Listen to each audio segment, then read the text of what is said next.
İlk olaraq istəyirəm ki, bu Trumpın məyusluğu üzərində təhlilləri həyata keçirək. Ciddi və sərt cavab hazırlayır deyirlər. Sanksiyaları nəzərdə tuturlar daha çox. Amma siz necə dəyərləndirirsiniz? Sanksiyalardan başqa Trump, yəni Putin bu vaxt qazanmaq istəyini, zamanı uzatması, danışıqlara maneə yaratmasıyla bağlı başqa nə planları var?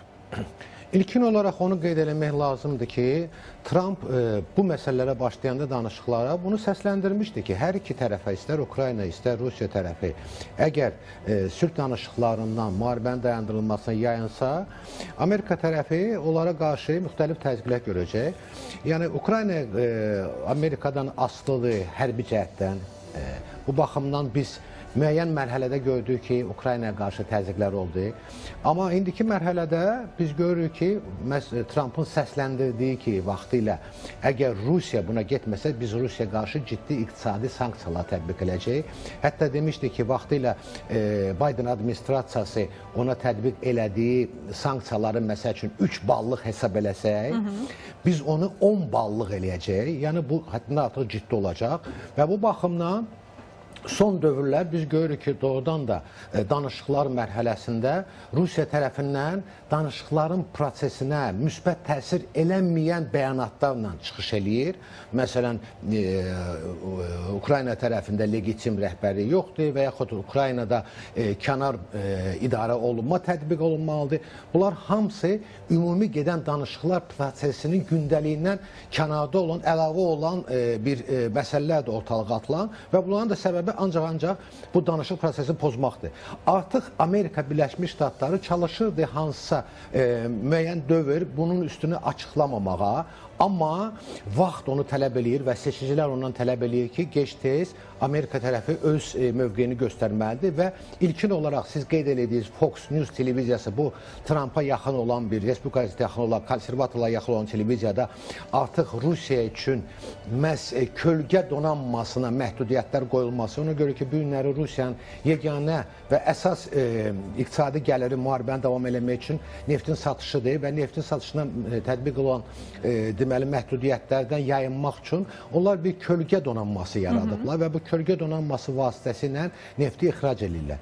Və bu baxımdan 70%lik bir rəqəmdən söhbət gedir, səhv etmirəmsə. Və bu baxımdan Amerika Birləşmiş Ştatları artıq səsləndirir ki, Baltik dənizdə bunların hərəkətinə məhdudiyyət qoyulacaq. Yəni burada müxtəlif texniki səbəbləri gətirmək olar. Ona görə ki, bunlar sığortaları qeyri-ciddi şirkətlərlə aparırlar. Texniki cəhətdən bunlar təhlükəli. Doğrudan da təhlükəlidir. Onların çoxsu o neft daşıyan gəmilər hamısı vaxtını keçmiş bir gəmilərdir. Allah göstərməsin nəsə baş versə, həddindən artıq ciddi bir ekoloji problem yarana bilər. Bu bir. İkinci, mən hesab edirəm ən ciddi, bunu bir dəfə də səsləndirmişlər və artıq bu günləri bunu yenə də səslənib. Amerika Birləşmiş Ştatlarının senatında iki aparıcı senator, biri Respublikaçı Lindsey Graham, biri də Demokrat Blumenthal belə bir təşəbbüsü bir də səsləndiriblər ki, biz artıq qanun layihəsi hazırlamışıq. Rusiyaya qarşı iqtisadi sanksiyalar, hansı ölkələr Rusiyadan neft, qaz və uran alacaqlarsa, onlara qarşı 500%'lıq, yəni 500%'lıq bu həddindən artıq belə öldürücü demək olar ki, bir tədbirlərdir. Gömrük faizləri tətbiq edəcək. Mən hesab edirəm ki, bu çox ciddi məsələdir. Ona görə ki, prezidentin tətbiq elədiyi sanksiyalardan, senatın tətbiq elədiyi sanksiyalar daha da təhlükəlidir. Ona görə ki, gələcəkdə o sanksiyaları aradan götürmək olmur. Bu baxımdan bu çox ciddi bir Rusiya tərəfinə mesajdır və mən deyim ki, özdə senator Lindsey Graham həddindən artıq nüfuzlu bir şəxsdir. Mən şəxsən onu tanıyıram, onunla görüşmüşəm də Vaşinqtonda və onu da deyə bilərəm ki, Respublikaçılar içində çox nüfuzludur və hərbi sənaye kompleksə yaxın bir şəxsdir və Ukrayna mövqeyin vaxtilə həddindən artıq ciddi dəstəkləmiş adamdır. Onlar bunu tətbiq edəcək, artıq onlar elan ediblər. 50'ye yaxın senator buna hazırdır. Maraqlısı bilirsiniz nədir? O senatorların yarısı 25'i demokratdır, 24'ü Respublikaçıdır, biri də müstəqildir. Yəni artıq 24 dənə Respublikaçı senator da bu məsələyə qoşulurlar. Bunlar çox vacib faktorlardır və göstərici kimi bunu qeyd eləmək olar ki, Amerika Birləşmiş Ştatlarının Rusiya qarşı siyasətinin növbəti mərhələsindən bir işarə verən bir məsələdir. Aydındır. Təşəkkür edirəm, ətraflı təhlil etdiniz.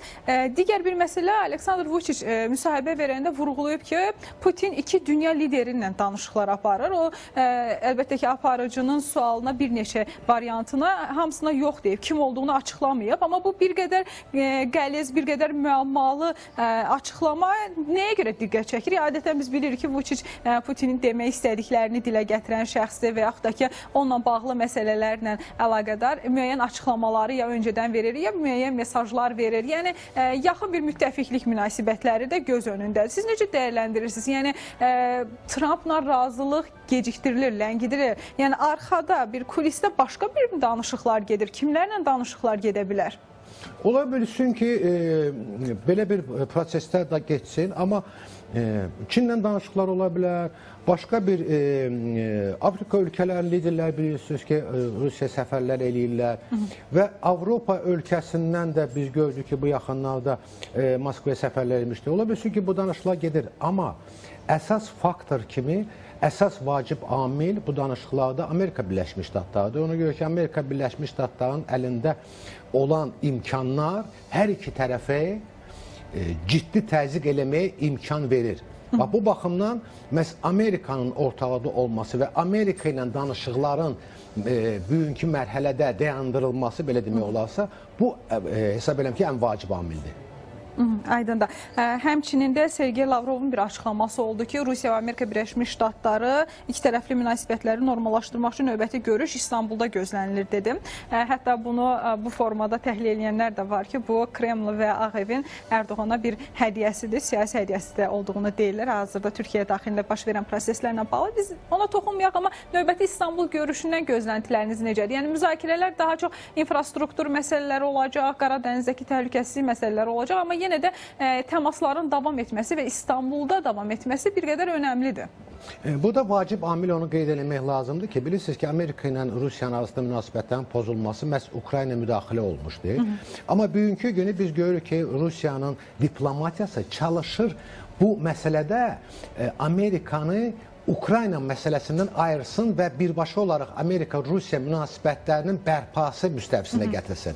Bax, bu günləri siz qeyd edədiyiniz məhz o görüş bu məsələyə xidmət eləyir ki, Ukrayna məsələsindən ayrılsın və birbaşa olaraq Rusiya ilə Amerika Birləşmiş Ştatları arasında olan soyuqluğu aradan götürülsün. Və bunun üçün də vacib, çox hallarda vacib amillər də ortalığa atılır. Məsəl üçün, dünya nüvə təhlükəsizliyi məsələləri və yaxud siz qeyd elədiniz, indi Qara Dənizlə Türkiyədə söhbət gedirsə, burada əlbəttə ki, Qara Dənizdə kənd təsərrüfatı məhsullarının təhlükəsiz istər Rusiya tərəfindən, istər Ukrayna tərəfindən daşınması, bu da cənubda ölkələrin, qlobal cənub ölkələrin qida təhlükəsizliyi məsələsi baxımından vacib faktor kimi ortalığa atılır. Məsələnin əsas səbəbi, mən qeyd etdiyim kimi, məhz Ukrayna-Rusiya müharibəsini, danışıqların, sülh müqaviləsinin, döyüşlərin dayandırılması gündəliyində yayınmaqdır. Aydındır. Biz yəni İstanbul görüşlərinin üzərində o qədər çox dayanırıq. Çünki İstanbulla bağlı öncəki danışıqlar 2022-ci ili səhv etmirəmsə olduqda daha müsbət bir irəliləyişlər əldə edilmişdi. Hərçənd ki, elə Böyük Britaniya daha çox maneə yaratmışdı və İstanbulun da bir vasitəçilik istəyi var. Hər iki tərəflə danışıqlarda vurğulanır. Yəni ona görə İstanbulda atəşkəslə bağlı hansısa bir irəliləyiş olacaqmı deyə daha çox ümidli görünür tərəflər.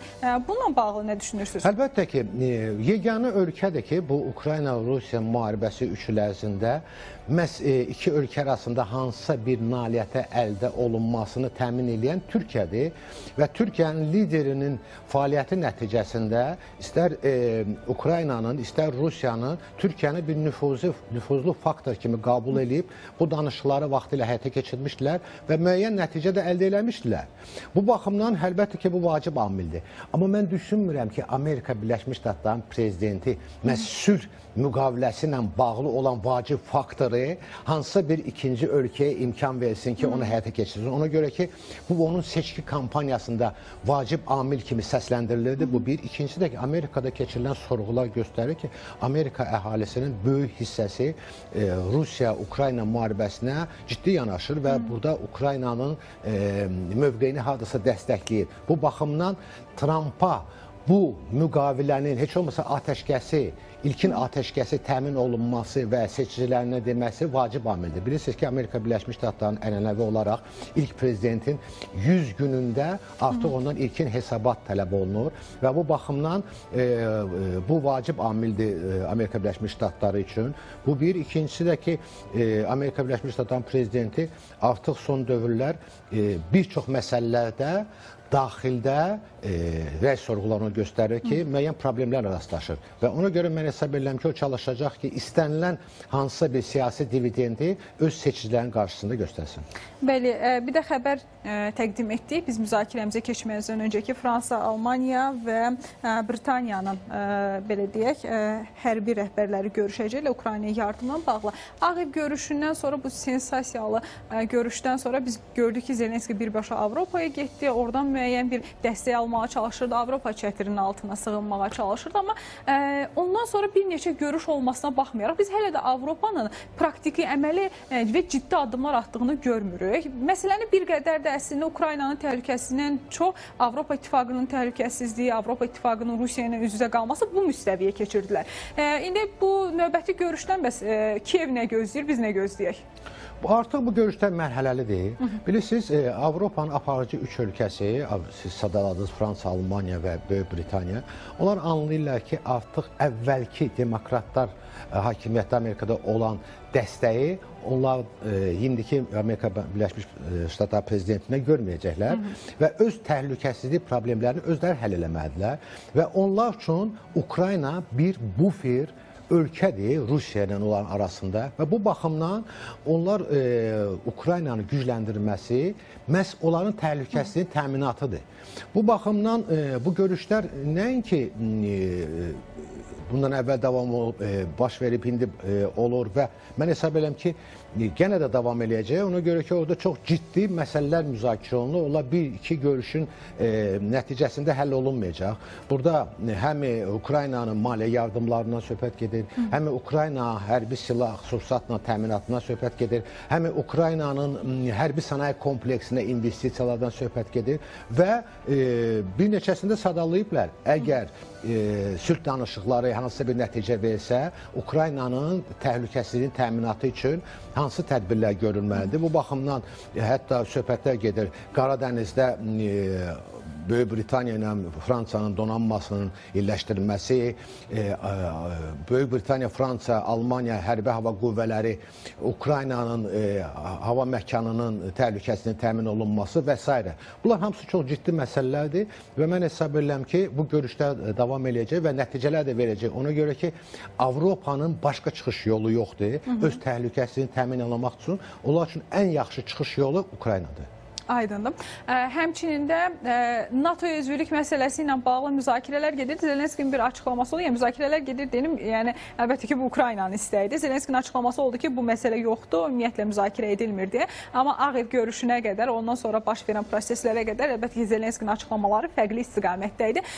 Təhlükəsizlik təminatı ilə bağlı danışırıq. Avropa təhlükəsizlik təminatı verməlidir. Amerika Birləşmiş Ştatları ümumiyyətlə bu məsələdən boyun qaçırır. Daha sonra isə ümumiyyətlə sülhün, atəşkəsin əldə edilməsindən sonra sülh məramlarının göndərilməsi müxtəlif xəbərlər yayıldı, müxtəlif açıqlamalar oldu. Sizin təhliliniz hansı yöndədir? Yəni atəşkəs əldə olunsa, yəni Amerika Birləşmiş Ştatları buna qətiyyətli şəkildə həyata keçirmək istəyir, əldə etmək istəyir. O zaman həmin o sülh məramının göndərilməsidir, təhlükəsizliklə bağlı müəyyən addımlar atılması. Bu zaman həqiqətən Amerika Birləşmiş Ştatları Avropa İttifaqının üzərinə mi atılacaq? Yəni mən atəşkəsi hazırladım, buna nail oldum, siz də qoruyun deyə. İstəsə də istəməsə də Amerika Birləşmiş Ştatlarının silahlı qüvvələri Ukrayna ərazisində olmasa da belə, məhz bu atəşkəsi Amerika Birləşmiş Ştatları imzalatdırdığına görə gələcəkdə bu mümkün olacaqsa, əlbəttə ki, mənəvi cəhətdən təhlükəsizliyin təminatı həmçində Amerika Birləşmiş Ştatlarının üstünə düşür və bunu bir məqam kimi də indi qeyd eləmək olar. Bilirsiniz ki, indi danışıqlar gedir və bu danışıqlar mərhələsində Ukraynanın bir neçə şəhərləri məsələn Rusiya tərəfindən vurulmuşdu və s. Siz gördünüz ki, Amerika Birləşmiş Ştatlarında artıq mənfi reaksiyalar gəlməkdədir və iqtisadi sanksiyalar səsləndirilməkdədir nədir və s. Bunlar özü də bir təhlükəsizlik təminatının bir formasıdır və s. Bu baxımdan mən hesab edirəm ki, Amerika Birləşmiş Ştatlarının birbaşa olaraq silahlı qüvvələr orada olmasa da belə, amma ümumiyyətlə götürsək, yəni Amerika Birləşmiş Ştatlarının başqa müdaxilələri var. Bilirsiniz ki, Amerika Birləşmiş Ştatlarının mümkün qədər silahla təmin edib Ukraynanı və bugünkü gündə o silah təminatı davam edir. Amerika Birləşmiş Ştatlarının əlində böyük imkanlar var. Peyk, deməli, kəşfiyyat məlumatları toplamaq. Bu gün Amerika Birləşmiş Ştatları 250-yə yaxın kəşfiyyat peykinə malikdir. Məsələn, Avropanın 50-yə yaxın peyki var, Amerikanın 250. Yəni, o sistemlər işləyəcəklər və s. İstəsə də, istəməsə də bu ya və digər formada Amerika bunda iştirak eləyəcək. O demək deyil ki, birbaşa olaraq ABŞ əskəri orada yerləşdirilsin. Əsas faktor ki, bütün bu dövlətlər, başda ABŞ olmaqla, məhz bu prosesin təminatçısı kimi çıxış eləyəcəklər. Çox sağ olun Murad bəy. Təşəkkür edirik dəvətimizi qəbul edib gəldiniz. Önəmli dəyərləndirmələriniz üçün minnətdarıq.